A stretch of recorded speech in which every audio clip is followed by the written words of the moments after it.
Hello students, এই Moumita ma'am. আশা করি তোমরা সকলেই খুব ভালো আছো। Welcome back to our channel. আজকে আমি তোমাদের থার্ড সেমিস্টার তোমাদের মাইনর ইংলিশের যে সিলেবাস রয়েছে, তোমাদের আজকে আমি সেই সিলেবাসের উপরেই কিন্তু ক্লাসটা ডিসকাস করব। তোমাদের এই মাইনর ইংলিশের সিলেবাস কিন্তু তোমাদের মেইনলি হচ্ছে পোয়েট্রির ওপরে রয়েছে, ঠিক আছে?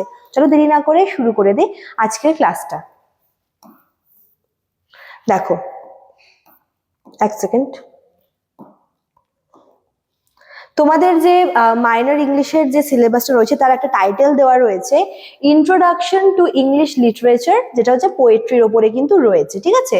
দেখো কোন কোন টপিকগুলো তোমাদের এখান থেকে পড়তে হবে। ফার্স্টে হচ্ছে topic number 1, history of English poetry.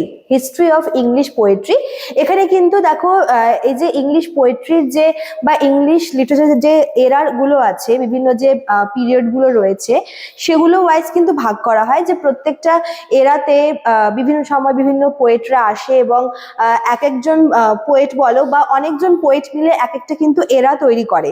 তো তোমাদের সিলেবাসে হিস্ট্রি অফ ইংলিশ পোয়েট্রি দেওয়া রয়েছে এলিজাবেথান এজ থেকে একদম পুরোপুরি কিন্তু মডার্ন পিরিয়ড পর্যন্ত, ঠিক আছে? মানে এলিজাবেথান এজ থেকে শুরু করে একদম মডার্ন এজ পর্যন্ত তোমাদের কিন্তু ইংলিশ পোয়েট্রি সম্পর্কে পড়তে হবে। এগুলোর মধ্যে তোমাদের যেই যেই পোয়েট্রি আর কি রয়েছে, তাদের কাজ, তাদের কন্ট্রিবিউশন, তাদের যে হচ্ছে লেখার স্টাইল, পোয়েটিক স্টাইল, সবটা তোমাদের কিন্তু পড়তে হচ্ছে। চলো, কোয়েশ্চেন নাম্বার 2 আছে হচ্ছে উইলিয়াম শেক্সপিয়ারের সনেট নাম্বার 73। টোটাল 154 সনেটস রয়েছে উইলিয়াম শেক্সপিয়ারের, সেখান থেকে সনেট 73 কিন্তু তোমাদের সিলেবাসে রয়েছে। কোয়েশ্চেন নাম্বার 3 হচ্ছে জন ডান। জন ডানের একটি খুব সুন্দর রোম্যান্টিক পোয়েম, যেটা হচ্ছে দ্য সানরাইজিং। জন ডান কিন্তু একজন মেটাফিজিক্যাল পোয়েট। তো এই মেটাফিজিক্যাল এরাটাও কিন্তু তোমাদের এই ফার্স্ট টপিকটার মধ্যে আসবে। তো সেখান থেকে তোমাদের জন ডানকে খুব ভালো করে পড়তে হবে। উনি একজন বিখ্যাত মেটাফিজিক্যাল পোয়েট। তার লেখা একটা মেটাফিজিক্যাল পোয়েম যার নাম হচ্ছে দ্য সানরাইজিং, তোমাদের সিলেবাসে রয়েছে। এরপর চলে আসছি জন কিটস। জন কিটসের লেখা একটি খুব সুন্দর পোয়েম, যেটা হচ্ছে টু অটাম। এটা তোমাদের সিলেবাসে রয়েছে। নেক্সট হচ্ছে ডব্লিউ.বি. ইয়েটস। ডব্লিউ.বি. ইয়েটস এর লেখা দ্য সেকেন্ড কামিং। এটা হচ্ছে একটু মাইথোলজিক্যাল এখানে রেফারেন্স রয়েছে। লাস্ট হচ্ছে টেড হিউজ। টেড হিউজের রয়েছে হচ্ছে ক্রোস ফল।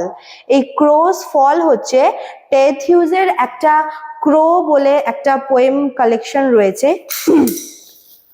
একটা সিরিজ রয়েছে।